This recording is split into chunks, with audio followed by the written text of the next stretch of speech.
दोस्तों स्वागत है आपका हमारे चैनल ब्राइट फैक्ट्स में। दोस्तों देश में महामारी ने बुरा हाल किया हुआ है और इस वजह से सरकार हर दिन कुछ न कुछ नए ऐलान कर रही है जो आपके लिए जानना जरूरी है। तो चलिए शुरू करते हैं आज की खबरों का सिलसिला, लेकिन उससे पहले देश में संक्रमित लोगों के आंकड़े जान लेते हैं। अब तक 5,49,000 केसेस हो चुके हैं और सबसे ज्यादा 3,306 मरीज दिल्ली में ठीक हुए। अच्छी बात यह है कि भारत में हर 100 टेस्ट पर सिर्फ औसत 6 मरीज निकल रहे हैं। इसी के साथ आज देखेंगे 8 दिन बाद बेकार हो जाएगा आपका पैन कार्ड, बचना है तो करे ये काम। और अभी दोस्तों एक बहुत बड़ी खबर निकलकर सामने आई है। सरकार ने परमानेंटली बंद कर दिए हैं चीन के 59 ऐप्स, टिकटॉक भी है इनमें शामिल। और मन की बात में पीएम मोदी ने किया ये बड़ा ऐलान। साथ ही भारत में महामारी ने मचाया हाहाकार, 24 घंटे में 380 लोगों की मौत। आगे देखेंगे 1 जुलाई से बदलेंगे ये नियम, जरूर जानिए वरना झेलना पड़ेगा भारी नुकसान। साथ ही साथ बिना मास्क के घर से बाहर निकले तो पुलिस कर रही है ये हाल। हर खबर बेहद जरूरी है, इसलिए वीडियो को अंत तक जरूर देखें दोस्तों। लेकिन उससे पहले इस वीडियो को बनाने में मुझे बहुत मेहनत लगती है और इस मेहनत के लिए वीडियो को आप एक छोटा सा लाइक जरूर कर दें। चलते हैं फटाफट से आपको लेकर अपनी आज की पहली बड़ी खबर की तरफ। सरकार ने परमानेंटली बंद कर दिए हैं चीन के 59 ऐप्स, टिकटॉक भी है इनमें शामिल। दोस्तों सरकार ने लोकप्रिय चीनी ऐप टिकटॉक समेत 59 चीनी ऐप्स पर प्रतिबंध लगा दिया है। इसे इन चीनी ऐप से निजता की सुरक्षा का मामला माना जा रहा है। टिकटॉक के अलावा जिन अन्य लोकप्रिय ऐप को बैन का सामना करना पड़ रहा है उनमें share it, Helo, UC browser, Likee और वीचैट समेत कुल 59 ऐप शामिल हैं। सरकार की ओर से जारी आदेश के अनुसार सरकार ने उन 59 मोबाइल ऐप पर बैन लगा दिया जो भारत की संप्रभुता और अखंडता, भारत की रक्षा, राज्य की सुरक्षा और सार्वजनिक व्यवस्था के लिए पूर्वाग्रहपूर्ण थे। दोस्तों अगर आप मोदी सरकार के टिकटॉक जैसी ऐप को बंद करने पर खुश हैं तो इस वीडियो को अभी एक लाइक करें, क्योंकि हम तो बहुत खुश हैं। और साथ ही इस चैनल को नीचे दिए लाल बटन को दबाकर सब्सक्राइब जरूर करें और साथ ही बेल आइकन को प्रेस करना ना भूलें। धन्यवाद। 8 दिन बाद बेकार हो जाएगा आपका पैन कार्ड। दोस्तों पैन कार्ड को आधार से लिंक कराने की तारीख नजदीक आ रही है और अगर आपने अभी तक इसे लिंक नहीं किया है तो जरूर कर लें, क्योंकि यह आखिरी मौका है। इसके बाद पैन आधार को लिंक कराने की तारीख आगे नहीं बढ़ेगी। 30 जून तक पैन आधार लिंक कराना अनिवार्य है, इसलिए 30 जून आने का इंतजार ना करें, इससे पहले ही लिंकिंग प्रोसेस को पूरा कर लें। 30 जून तक लिंक नहीं कराने पर पैन कार्ड को रद्द माना जाएगा और ये बेकार हो जाएगा। नियम के मुताबिक लिंक नहीं कराने पर इनकम टैक्स एक्ट की धारा 139 AA के तहत आपका पैन इनवैलिड हो जाएगा और फिर आप इससे जुड़ी सुविधाओं का लाभ नहीं उठा पाएंगे। चलते हैं अगली खबर की तरफ। दोस्तों मन की बात में पीएम मोदी ने किया ये बड़ा ऐलान, देशवासियों को कही ये बातें। प्रधानमंत्री नरेंद्र मोदी ने 28 जून को एक बार फिर देशवासियों को संबोधित किया। उन्होंने मन की बात में बताया कि कुछ आपदाओं के बीच हमारे पड़ोसी देश जो हमारे साथ कर रहे हैं उनके लिए हमारे देश उन बड़ी चुनौतियों से लड़ रहा है। आपको बता दें कि प्रधानमंत्री नरेंद्र मोदी रेडियो के जरिए पूरे देश को भारत चीन के विवाद को लेकर संबोधित कर रहे थे। प्रधानमंत्री नरेंद्र मोदी ने रविवार को रेडियो कार्यक्रम मन की बात में महामारी, लद्दाख समेत कई मुद्दों पर बात की। उनका ये रेडियो प्रोग्राम सुबह 11 बजे से शुरू हुआ था।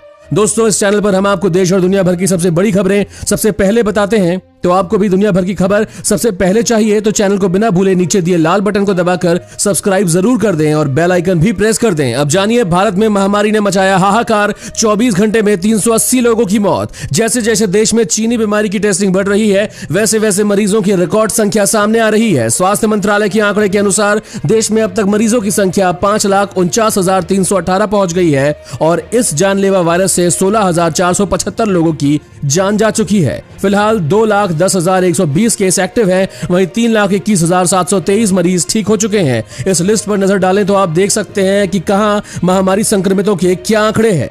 अब इस वीडियो को देखते रहिए दोस्तों, क्योंकि आगे आने वाला है बिहार सहित राज्यों में भारी बारिश की चेतावनी। गृह मंत्री अमित शाह भी हुए परेशान। अब जानिए 1 जुलाई से बदलेंगे ये नियम, जरूर जानिए वरना झेलना पड़ेगा भारी नुकसान। इस महीने को खत्म होने में सिर्फ कुछ ही दिनों का वक्त रह गया है और ऐसे में एक नया महीना नए नियम लेकर आ रहा है। 1 जुलाई से कई बैंकिंग रूल्स बदलने वाले हैं जिनके बारे में आपको पहले से जान लेना बहुत जरूरी है। सबसे पहले तो 1 जुलाई से एटीएम से कैश निकालना आपकी जेब पर भारी पड़ने वाला है। लॉकडाउन और महामारी के कारण वित्त मंत्रालय ने एटीएम से कैश विड्रॉल करने के लिए सभी ट्रांजैक्शन चार्जेस हटा लिए थे। ये छूट सिर्फ 3 महीनों के लिए दी गई थी, जो कि 30 जून 2020 को खत्म होने वाली है। ऐसे में जुलाई आपकी जेब पर बोझ बढ़ाने वाला है और साथ ही अपने खाते में मिनिमम बैलेंस नहीं रखने पर बैंक आपसे चार्जेस नहीं वसूल सकते थे। ये आदेश भी अप्रैल से जून महीने तक के लिए था। 30 जून को ये खत्म हो जाएगा और इसका सीधा असर आप पर होने वाला है। अब जानिए बिना मास्क के घर से निकले तो पुलिस कर रही है ये हाल। दोस्तों महामारी को लेकर देश की पुलिस बहुत सख्त हो गई है। कोई भी इंसान जो मास्क के बिना घूम रहा है उसे अब पुलिस वाले अच्छा सबक सिखा रहे हैं। इस वीडियो को देखिए दोस्तों, इसमें तरह तरह के दृश्य दिखाई देंगे जहां पुलिस वाले बिना मास्क घूमते हुए लोगों को उठक बैठक कराते या लेक्चर देते दिखाई पड़ रहे हैं। महामारी में केंद्र सरकार ने मास्क पहनना अनिवार्य कर दिया है और ऐसे में यदि आप बिना मास्क के घर से निकलने की सोच रहे हैं तो एक बार याद रखिएगा कि पुलिस वाले आपसे इस हरकत के लिए चालान तो वसूलेंगे ही, साथ ही आपकी बेइज्जती अलग होने वाली है। दोस्तों, आपका इस बारे में क्या कहना है? पुलिस का ऐसा बर्ताव करना सही है या नहीं, हमें जरूर बताएं।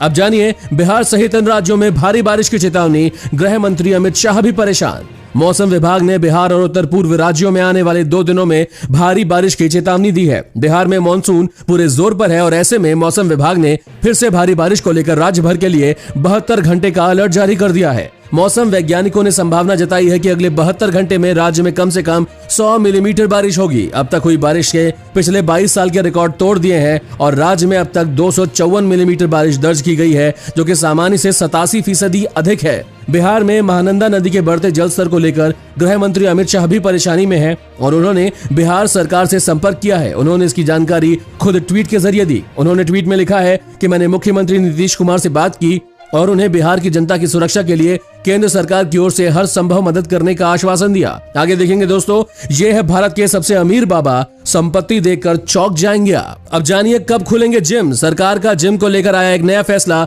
दोस्तों, जब से लॉकडाउन खत्म हुआ है, लोगों के मन में एक ही सवाल है कि जिम कब से खुलेंगे। अनलॉक फेज 1 में सरकार ने कई तरह की छूट लोगों को दी, लेकिन जिम जाने की छूट इसमें शामिल नहीं थी। वहीं लॉकडाउन में घर बैठे खा पीकर लोगों का जो पेट बाहर निकल आया है, उसे अंदर करने के लिए लोग जिम जाने को तैयार हैं। लेकिन आखिर जिम खुलेंगे कब से? तो दोस्तों, सरकार के मुताबिक जिम चीनी बीमारी के संक्रमण का हॉटस्पॉट बन सकता है, क्योंकि जिम में एक ही उपकरण का इस्तेमाल बहुत सारे लोग करते हैं और जिम करने के बाद आया हुआ पसीना भी चीनी बीमारी के संक्रमण को न्योता दे सकता है। ऐसे में सरकार जिम को खोलने का प्लान जल्द ही नहीं करेगी और जब तक चीनी बीमारी का वैक्सीनेशन भारत में नहीं आ जाता, तब तक जिम खोलने की कोई उम्मीद भी नहीं है। अब जानिए, भारत को मिला इस देश का साथ, एक साथ मिलकर चीनी बीमारी को हराएंगे। दोस्तों, विश्व के 2 प्रभावशाली और ताकतवर देश भारत और जर्मनी ने महामारी की चुनौती से निपटने में आपसी सहयोग को और ज्यादा बढ़ाने का संकल्प लिया है। भारत के विदेश सचिव हर्षवर्धन श्रृंगला और उनके जर्मन समकक्ष मिगुअल बर्जर ने दोनों देशों के अलग अलग क्षेत्रों में द्विपक्षीय सहयोग बढ़ाने को लेकर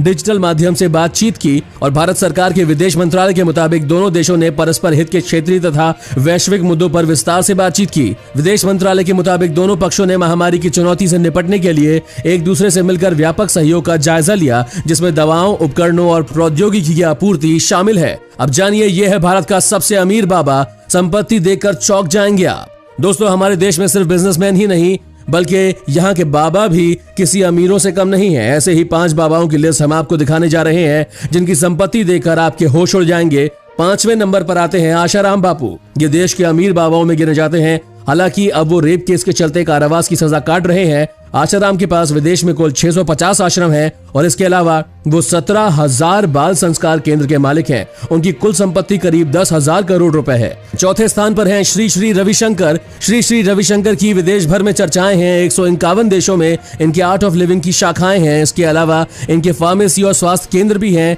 जिससे उन्हें मोटी कमाई होती है। सूत्रों के मुताबिक श्री श्री रविशंकर की कुल संपत्ति करीब 1,000 करोड़ रुपए है। तीसरे हैं सत्य साई बाबा। सत्य साई बाबा के शिष्यों में सचिन तेंदुलकर सहित कई बड़ी हस्तियां शामिल हैं। गौरतलब है कि जब बाबा जी की मृत्यु हुई तो उनके कमरे से 98 किलो सोना, 11 करोड़ 56 लाख रुपए की नकदी और 307 किलो चांदी बरामद हुई थी। एक आकलन के मुताबिक सत्य साई बाबा की संपत्ति 40,000 करोड़ है। दूसरे नंबर पर हैं बाबा रामदेव। योग गुरु के नाम से देश भर में मशहूर बाबा रामदेव के पास कमाई के कई साधन हैं। Divya pharmacy, Patanjali Ayurveda limited, Patanjali food and herbal park limited, Patanjali विश्वविद्यालय उनकी आय के बड़े स्रोत हैं। बाबा रामदेव की कुल संपत्ति तकरीबन 43,000 करोड़ रुपए है और पहले स्थान पर है महर्षि महेश योगी। 80 के दशक में महर्षि महेश योगी न केवल इंडिया बल्कि दुनिया भर में मशहूर थे और विदेशों में इनकी लोकप्रियता इंडिया से कहीं ज्यादा थी। महर्षि महेश योगी भारत के सबसे अमीर बाबा हैं और इनकी संपत्ति चौंकाने वाली है। इनकी कुल संपत्ति करीब 60,000 करोड़ रुपए थी। अब चलते हैं दोस्तों, जानते हैं भारत का मॉनसून टिड्डियों के लिए राहत, अंडे देना किए शुरू। जानिए, टिड्डियों का खतरा अभी टला नहीं है दोस्तों। जल्द ही मॉनसून की हवाओं के साथ टिड्डियों की संख्या भी बढ़ सकती है। बीकानेर में टिड्डियों ने अंडे देने भी शुरू कर दिए हैं और ऐसे में अगर इन्हें कंट्रोल नहीं किया जाता तो टिड्डियों की संख्या काफी ज्यादा बढ़ सकती है। एक ताजा चेतावनी के अनुसार टिड्डियों के कुछ अडल्ट ग्रुप इस समय राजस्थान के पश्चिमी जयपुर में मौजूद हैं और इसके अलावा पश्चिम उत्तर प्रदेश में भी ये बढ़ रहा है। मध्य प्रदेश और उत्तर प्रदेश के कुछ हिस्सों में भी टिड्डियों के झुंड मौजूद हैं। आगे देखिए, 100 दिन बाद खुले हेयर सलून के ताले, इन नियमों के बिना नहीं कटा सकते बाल। इससे पहले जानिए, इस दिन से शुरू होने वाली है मेट्रो, हो जाइए तैयार। दोस्तों, Delhi metro railway corporation metro सेवाओं को जल्द से जल्द फिर शुरू करने के लिए मानक परिचालन प्रक्रियाओं की एक सूची पर काम कर रहा है। खबरों के मुताबिक दिल्ली पुलिस और केंद्रीय औद्योगिक सुरक्षा बल के अधिकारी राष्ट्रीय राजधानी में ट्रेन सेवाओं को फिर से खोलने की योजना बनाने में दिल्ली मेट्रो की सहायता कर रहे हैं। दिल्ली में मेट्रो सेवाएं 22 मार्च से बंद है, जब प्रधानमंत्री नरेंद्र मोदी ने राष्ट्रव्यापी जनता कर्फ्यू लगाया था, और हाल ही में राष्ट्रीय राजधानी में सभी प्रकार के परिवहन को फिर से खोल दिया गया है, लेकिन मेट्रो सेवाएं अभी भी बंद है। ऐसा माना जा रहा है कि दिल्ली सरकार 1 जुलाई से दिल्ली मेट्रो का संचालन शुरू करना चाहती है। दरअसल लॉकडाउन खत्म होने के बाद दिल्ली सरकार राजधानी दिल्ली में किसी भी सेवा पर रोक लगाने के पक्ष में अब नहीं है। अधिकारियों के अनुसार डीएमआरसी स्टेशन के गेट पर यात्रियों के प्रवेश को प्रतिबंधित करने और अलग प्रवेश और निकासी द्वार को तैयार करने और गंतव्य के आधार पर कतार बनाए रखने पर विचार किया जा रहा है। अब जानिए, मुंबई में 5 लाख प्रवासी मजदूर आए, कह रहे हैं अब डर नहीं। मुंबई में गांव गए मजदूरों का वापस आना शुरू हो गया है। महाराष्ट्र में धीरे धीरे रोजगार के अवसर प्राप्त हो रहे हैं और औद्योगिक कारखाने और मेट्रो का काम शुरू होने सहित रोजगार की तलाश में फिर प्रवासी मजदूर मुंबई लौटने लगे हैं। और रेलवे से प्राप्त आंकड़ों पर गौर करें तो महामारी के भय से गांव पहुंचे 5.5 लाख मजदूर और व्यापारी वापस मुंबई लौट आए हैं। लॉकडाउन के कारण पूरे महाराष्ट्र से 844 ट्रेनों से जून के पहले सप्ताह तक कुल 18 लाख श्रमिकों ने पलायन किया था और लगभग 10 लाख लोग मुंबई से बंद के कारण अपने गांव लौट गए। इनमें से 7 लाख लोगों ने ट्रेन से और लगभग 2 लाख ने अन्य परिवहन और अन्य तरीकों से यात्रा की। अब मुंबई आने वाली 11 ट्रेनों के लिए उपलब्ध कराए गए आंकड़ों में से